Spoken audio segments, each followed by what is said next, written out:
All right, good evening. We are going to continue looking at Proverbs, searching out reliable guidance in matters of ordinary life. And as I mentioned this morning, last week, numerous people said that one was uncomfortable.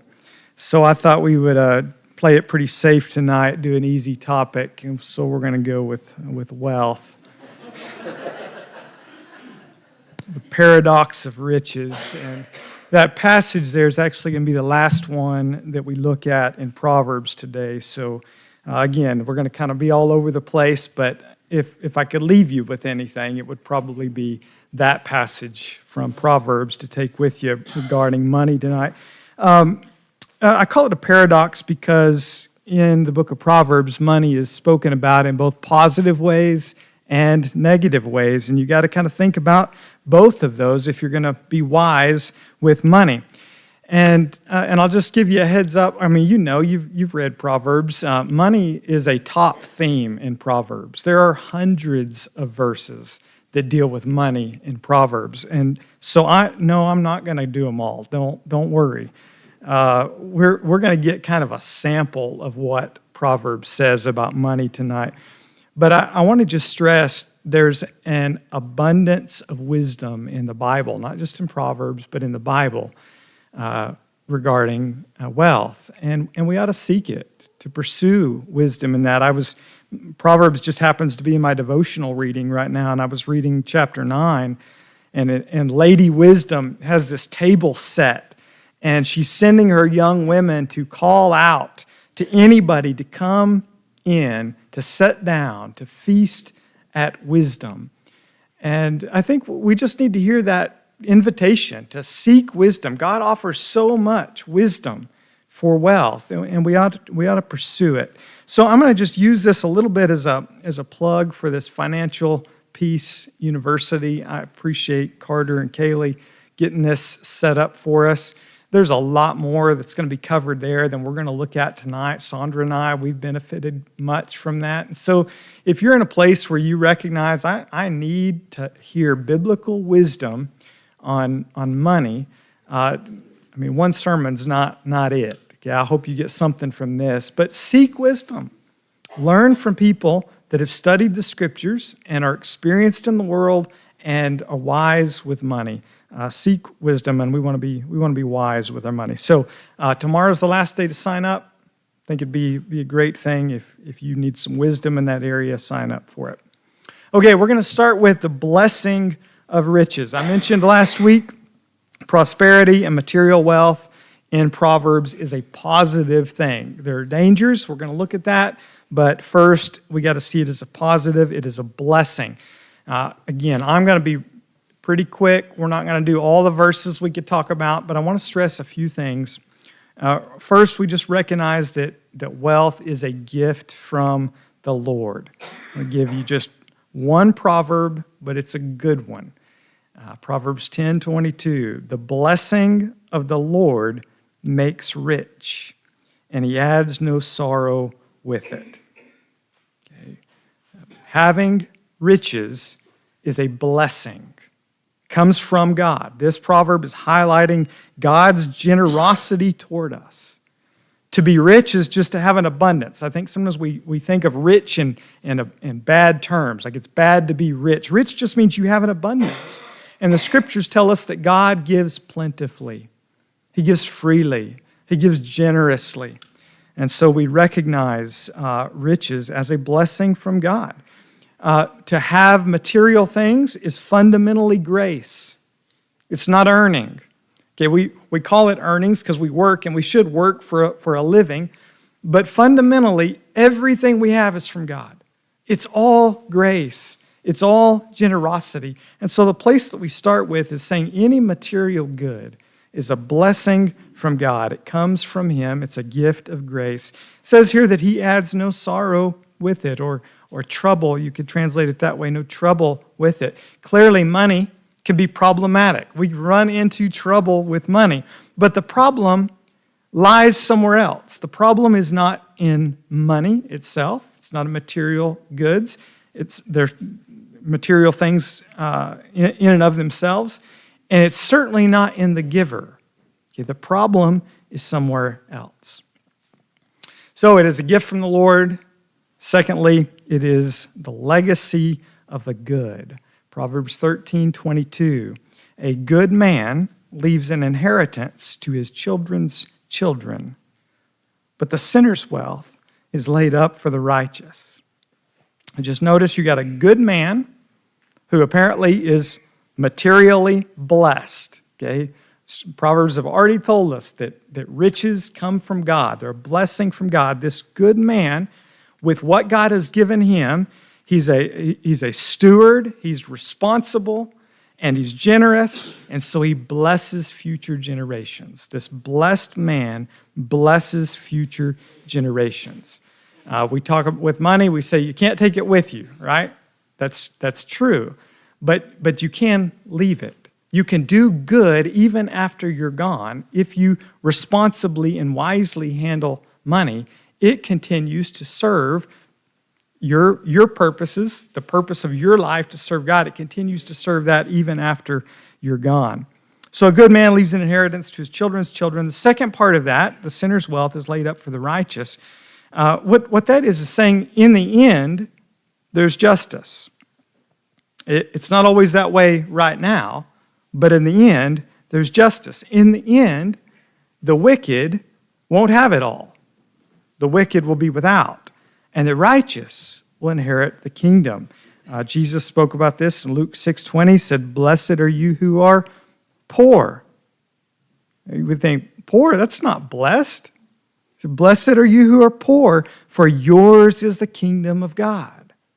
It flips it upside down. It gets us to see things from an eternal perspective and say, right now is not how it's always going to be. And so you can be poor right now and say, I am blessed because I've got the bigger picture.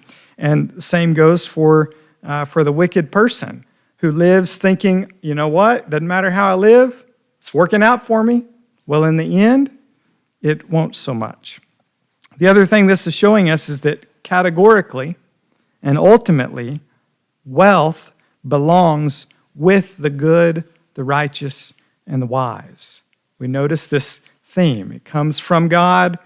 The good leave this legacy with their wealth, and we're going to see it again in this third point, distinction of the wise. Wealth is the distinction of the wise. Proverbs 14:24. The crown of the wise is their wealth. Want to notice, wealth is categorically with the wise and the good, coming from God. We can't put wealth categorically in those bad rich people. Wealth categorically belongs from God with the good and the wise. It is the crown of the wise. Crown is a symbol of honor, saying that wealth is like having a crown. It's a symbol of honor. It demonstrates wise choices that have been made in life. So if we just think about the principles that we have in Proverbs, if you make wise choices, the principle is there's going to be wealth. Wise choices pay off. Again, it's not the rule. It's not the way it always works. You can make wise choices in life and still come into poverty and struggle. It's not the rule. It's just saying there's this principle that in general, if you make wise choices, it's going to pay off. And so when it does, it's this crown, it's this honor that shows you have made wise choices in life. This is a person who has chosen well. The second part of this, but the folly of fools brings, what do you think it might be? You know, sometimes I think we read this so fast and go, what would I put in that blank? Well, if the crown of the wise is their wealth, but the folly of fools brings, what's the opposite of wealth? I might think poverty. That's what I would put, but it's not. It's folly. The folly of fools brings folly. It's interesting. It's like it's a circular, it's going in circles. A foolish choice leads to folly. Folly leads to folly. It's giving us a deeper message than folly leads to poverty, which is true. You make foolish choices, it's probably going to lead to poverty. But it's telling us something else, that poverty is not the equivalent to foolishness. Poverty doesn't necessarily indicate foolishness. There's no shame in poverty. There's shame in sluggardliness. There's shame in making choices that lead to poverty, but poverty itself, there's no shame in that. And the same is also true that wealth doesn't equal wisdom. A person who's wealthy isn't necessarily wise. A person who's wealthy could actually be a fool and making foolish choices that lead to folly. And so we're going to get to that next, but I just want to drive down the main thing that we've said so far. Material wealth is fundamentally a God-given good that does good in the hands of good and wise people. You've heard me probably talk about my Uncle Herm before. I lived with my great uncle when he was in his 90s, farmer, good Christian man. I learned a lot from him as a college-age young man. And a lot of his stories made an impression on me. And one of them was he had multiple college students live with him over the years, and they would bring their friends into his house. And he was a successful farmer. He'd done well. He had a nice home, not an extravagant home, but a nice home, and had nice things in it. And one of his nephews brought over a friend. It's a man named David Sanchez, who's a preacher now. And David Sanchez came in, and he looked around this nice house, first time to meet Uncle Herm. I think everybody calls him Uncle Herm. And when David met my great uncle, he said, "I can tell somebody worked hard." And it made such an impression on him because he said sometimes people, they look at you having nice things, they're like, "Oh, what?" That person. We think negatively. And he said, "No, I see a crown. I see hard work. I see diligence. I see the payoff of somebody who's made wise choices in life." Material wealth, fundamentally a God-given good that does good in the hands of the good and wise people. But it's a paradox. We've got to think about the danger. The danger of riches. There's temptation everywhere. So we want to beware of folly. Even as we have material wealth, it is a blessing, beware of folly. A few things to take note of. First is the deceptive influence of wealth. The passage I want to look at comes from, it's a section called the 30 Sayings of the Wise. There's a collection in chapters 22 through 24 where you get a series of 30 sayings. And number 7 in that list is this one, Proverbs 23, 4 and 5. "Do not toil to acquire wealth. Be discerning enough to desist. When your eyes light on it, it is gone. For suddenly it sprouts wings, flying like an eagle toward heaven." It's a great, great image there. So toil, hard work, and wealth are both positives. Hard work, diligence, we talked about that last week. Wealth, both of those are good things, but the wise know when to stop. The wise know when to desist. It's not just in money, but just in any area of life. It's a quality of wise people that when we know when to stop. Hard work is great, but you can overwork, right? Money is a gift. It's a blessing, but it can get a hold on your life. It's dangerous. So you got to know when to desist. There's one thing to wisely prepare for the future and make investments and work hard, but at some point you got to recognize, you know what? In the end, I've got a lot of money. What's in it? Have I missed what really matters in life? Your eyes light on it, it's gone. One writer said, wealth is a mirage. That's a good way to think about what this is saying. Wealth is a mirage. It leads you on a quest that never quite delivers. It's always out there to think, well, when I get that, then I'll have it. And you get there, and you realize whatever it is that you needed, it wasn't that. You get it, and then the real satisfaction of it is lost. And a lot of people come to the end of their life, and they realize that they overworked to get money, and then they look back on their regrets, and they regret that they missed the main things in life. Very rarely, if ever, do you find somebody coming to the end of their life saying, I wish I would have made more money. But sometimes the pursuit of money has kept them from the main things in life. It's a deceptive influence because you think that's what's important. That's what I've got to go after.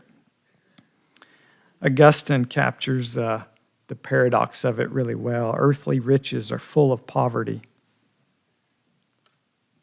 Right? They're a blessing, but in the end, they're not it. And if you just go after earthly riches, in the end, you've got poverty. You might have made a lot of money, but if that's all you go after, if that's the defining mark in your life, at the end, you might have a big bank account, but you're really impoverished. So you got to be careful not to be misled by wealth. It will lead you on a path that does not deliver. Secondly, it has a possessive power. Proverbs 11:6. The righteousness of the upright delivers them, but the treacherous are taken captive by their lust. So there's a contrasting paths there, the righteous path and the wicked path. The righteous are led by conviction about what is right. The other is led by desire. The NIV has this last part there is trapped by their evil desires. The thing that you desired, that you're going after, it traps you. You're captured by it. The New American Standard helps us here because I think sometimes when we read lust, like it says in the ESV, we tend to think just about sexual temptation, but it's a lot broader category than that. The New American Standard says the righteous of the upright will rescue them, but the treacherous will be caught by their own greed. This desire for something, money, material things, whatever it is that your eyes want, can enslave you. It can trap you. It can possess you. So there's this common question. I'll put it in quotes because you see it everywhere. It's a common thing that we ask, that we need to ask, that wisdom asks about money. Do we possess our possessions, or are we possessed by them? Possessions in themselves aren't bad. To have possession is a blessing, but there's a danger that the possession, that the material thing can possess you. That it becomes your master, that you become enslaved to it, entrapped to it. So the wise are wary to it. We don't want our lives to be centered around our stuff. Material things can move to the center. They become our God. Our identity's wrapped up in it. Our worth is wrapped up in it. Our meaning and purpose, all tied up in what we have or what we want. You think about that identity question, who am I? A lot of people answer that question by I am what I have, or I am what I do. We take our possessions or our accomplishments and we make that our identity, and that's to go way off track in understanding who we are, what our worth is, what our meaning in life is, and what our purpose is. We can't let material things get in the center. They easily become something like a god. Rebecca DeYoung has a book called Glittering Vices. She writes about this. It's a helpful insight here. The point is not to live on crusts of bread with bare walls and threadbare clothes. The point is that a fully human life is lived in a way free from being enslaved to our stuff. Our possessions are meant to serve our needs and our humanness rather than our lives being centered around service to our possessions and our desires for them. Getting possessions out of the center. The danger is when they become the defining thing in our life. Another proverb where you see this, Proverb 15:16, better is a little with the fear of the Lord than great treasure and trouble with it. Okay, that's a really interesting. You've got a contrast of poverty and riches or great treasure. One is usually regarded as better than the other. We would prefer great treasure to poverty, right? But there is something more important. The other thing that's contrasted there is fear and trouble. The fear of the Lord, which is not being terrified, it's reverence, it's even trust. It's knowing who your God is. So you could be in poverty and have this great respect for who God is, a right relationship toward Him, a trust in Him, and you are far better off than the person who has wealth, and that's the center of their life. And what they have, they don't have what you have, a fear of God. They have what's called trouble there. And I read a lot about this. This is really interesting. One writer said, you might could translate that wealth with worry. It's recognizing that even people who have a lot that concern them in life. Sometimes they are more anxious. The more they have, the more anxious they are, the more confused they are. If you look up that word trouble in a lexicon, it will give these words: tumult, confusion, disquietude, discomfiture. I don't know what discomfiture is. Actually, I did. I had to look it up, but I don't know what it is because I already forgot. You read that word, I think it's like embarrassment. You read that word and you think, I don't want that. Okay, I just want to underline, wealth doesn't answer all your problems. Even very wealthy people, when they don't have God in the right place, have a lot of trouble in their life. And the wisdom of the proverb is saying you're much better off if you've got a little bit, but you've got God, than if you've got all the stuff in the world and the trouble that comes with it because you haven't started at the place wisdom begins, with the fear of the Lord. Third, wealth has a corrosive effect on us as people. Proverbs 28:6. Better is a poor man who walks in his integrity than a rich man who is crooked in his ways. So you've got, again, a contrast of rich and poor, but then one that walks with integrity and one who is crooked. Now, again, not all rich people are crooked. That's not the point. You can be rich and it's a blessing from God. But it's pointing out that a lot of times where we get wealth, there's corruption, there's crookedness that follows. We don't handle it well. Money very often, we might even get to say most of the time, goes hand in hand with ethical compromise. A crooked life. In all of these things, there's a ton of Proverbs that I could read. On this one, I'm not going to put them on the screen, but I just want to highlight some of the things you're going to read about in Proverbs because it's really strong about making this connection between crooked ways and wealth. This is a place we need to be cautious. Proverbs 15:7 talks about greed leading to bribery and perverted justice. A desire for material things leading to bribery and perverted justice. Proverbs 20:23 talks about unequal weights and false scales. That's basically stealing, finding a way to manipulate things to take advantage of another. And that proverb calls that an abomination. Proverbs 22:16, increasing wealth, which is not a bad thing, but increasing wealth by oppressing the poor. Okay, that's what we see sometimes. When the poor are oppressed in order to make another rich, that's a perversion of character. Proverbs 28:8, wealth is multiplied by being ruthless in terms of interest and profit. A profit is not a bad thing, but if you're ruthless in the way you do business, you may even be legal, but if you're ruthless in it, in order to multiply wealth, that's a crookedness of character. It's to go off course in the search for wealth. So let's just kind of underline what our second point in there is. Material wealth is potentially a rival god, little g God, that ruins souls and leads away from the true God and real good. If you're not careful, it will become the ultimate in your life that is like a god. And you'll be enslaved and you'll be trapped to it, and it's working this corrosive thing in your soul that makes you less like Christ and less like what it means to be human. And it's leading you in the pursuit of good, away from real good. It leads you away from God. Okay, last part, I promise, is going to be quick.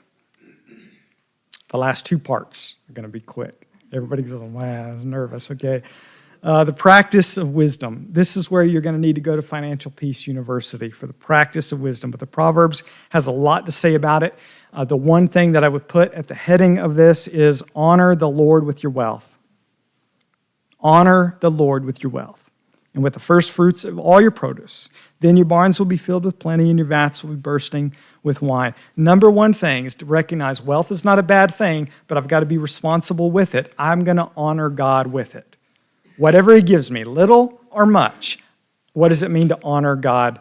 That's the question. That's what you go after. What do I do to honor God? I'm going to suggest 4 things that arise from the Proverbs that, and I'm not going to put them on the screen. I'm just going to put 4 words on the screen that we ought to practice and aspire to if we're going to be wise with our money. The first one is stewardship. Just means to responsibly manage our money.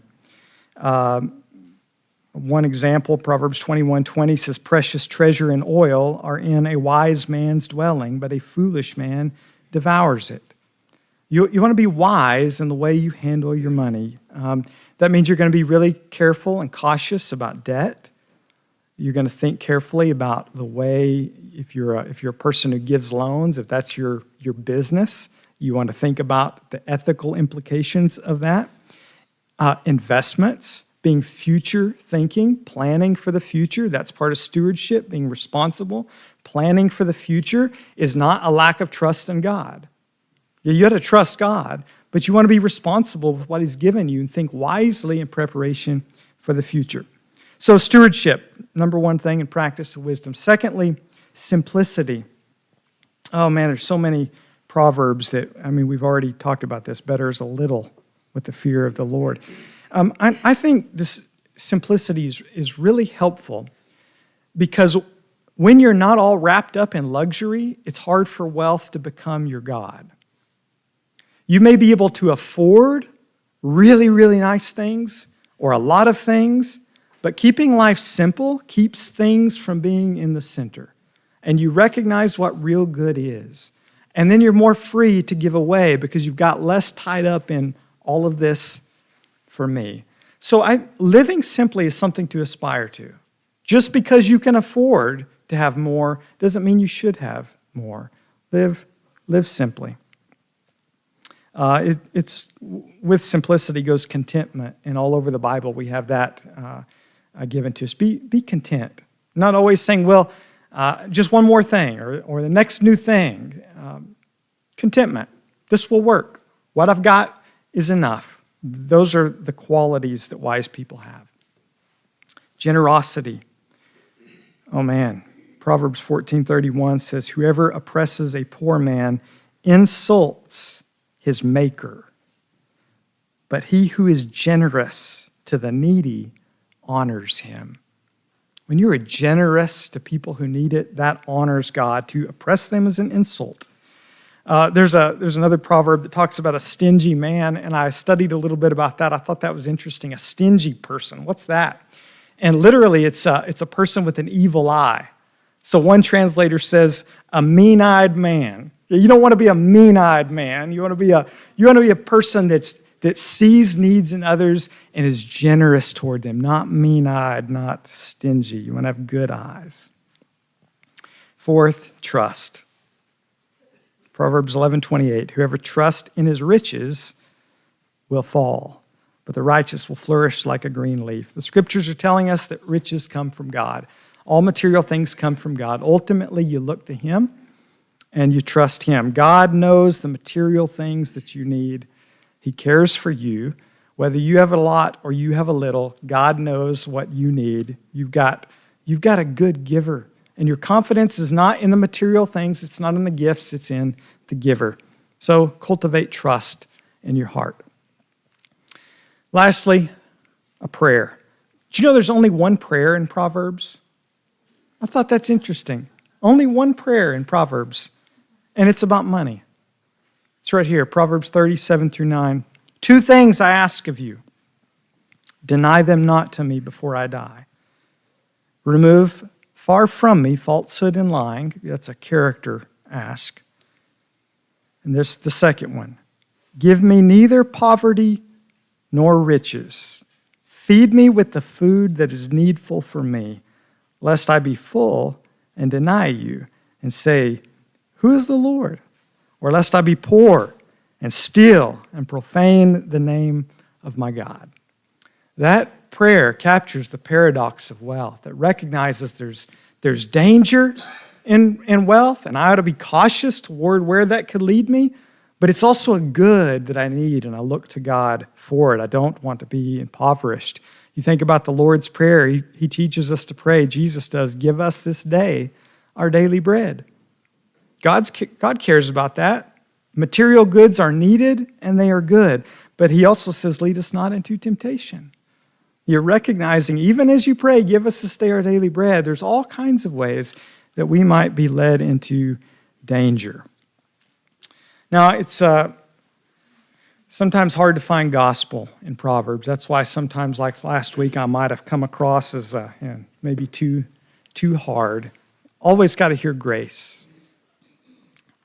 And interesting, when you think about money, it does tell you about the gospel. I want to read one verse from 2 Corinthians chapter 8. This is when Paul is telling the church at Corinth to be generous, and he gives them an example. 2 Corinthians 8, verse 9. For you know the grace of our Lord Jesus Christ, that though he was rich, yet for your sake he became poor, so that you, by his poverty, might become rich. Wow, isn't that powerful?